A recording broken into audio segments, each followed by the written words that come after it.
Princess Lila and the Laughing Forest, written for TinyTales. Treehouse. Upon a time, in the kingdom of Willowmere, there lived a princess named Lila. She wore the finest dresses, dined on golden pears, and had a tower room full of toys, but none of it made her smile. Lila was, in one word, grumpy. She didn't like jokes. She didn't like singing birds or tickles or fluffy kittens. The people in the castle tiptoed past her chambers, and the royal jesters all quit. Even the sunflowers in the garden turned their faces the other way when she passed. One day, the king and queen had had enough. "Lila, dear," said Queen Marigold gently, "there's a legend that says a magical forest deep beyond the hills holds a secret." "Yes," said King Seal, stroking his beard. "The forest was cursed long ago." "Why would I want to make a forest laugh?" "Because," said the queen with a sigh, "until the curse is lifted, no laughter can return to Willowmere." Lila wasn't interested until she learned the forest also held a treasure chest that only opens with laughter. That caught her attention. And so, with a grumble and a yawn, Princess Lila set off on horseback with her grumpy cat, Grizzle, nestled in her satchel. Into the forest's laughing forest was strange from the very start. The trees had twisted, frowny faces carved into their bark. Mushrooms made noises. Even the birds looked like they were trying not to giggle. As she entered, a whisper echoed on the wind. "Make us laugh, or turn back now." Lila rolled her eyes. First, she tried tickling a tree trunk with a feather. Next, she told a joke from a dusty book. Why did the squirrel bring a ladder to the tree? Because it wanted to go nuts. The forest groaned. A squirrel threw an acorn at her head. Even Grizzle winced.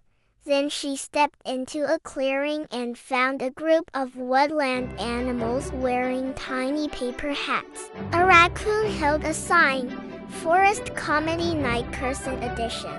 They handed her a rubber chicken and pointed to a mossy stage.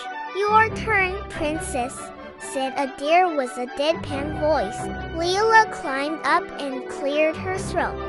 "Hello, I'm Princess Lila, and I'm here to attempt humor." Trying too hard, she tried every silly thing she could think of, wiggling her eyebrows wildly, which mostly looked like she was angry. Walking in shoes 3 sizes too big, she tripped and fell into a bush. Frustrated, she flopped onto a rock. "I don't do laughter," she muttered. Then, without warning, he let out the loudest, silliest snore Lila had ever heard, like a walrus trying to whistle underwater. Lila burst out laughing, a real laugh. The kind that makes your belly shake and your eyes tear up. She laughed so hard she rolled onto the grass, and for the first time in her life, she felt good. The trees wiggled their branches and giggled. The mushrooms bounced like jelly. Flowers bloomed and snorted. Even the clouds above chuckled with thunderous joy. A golden light poured from the ground, and a voice rang out. "The curse is broken. Laughter has returned." The true treasury, a mossy stump, split open, revealing a glowing chest. Lila stepped forward. The lid creaked open, and inside were not jewels or coins. Inside were memories. A seashell with her laugh recorded in it. A picture of her as a baby, giggling in a tub. A mirror that made silly faces. A heart-shaped locket that whispered, "You are allowed to smile." She stood silently for a moment, her hand on her heart. And then she grinned, not a forced grin, a real one. Back to Willowmere and Lila returned. Something had changed. The clouds looked fluffier.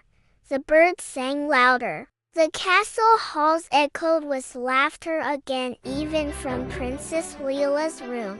She painted smiley faces on her walls. She invited jesters back and laughed at their worst jokes. She hosted tickle tournaments and taught Grizzle to dance. From that day forward, Willowmere became the happiest kingdom in the land. And the forest, well, the laughing forest still giggles when someone passes by, especially when they try to tell a bad joke.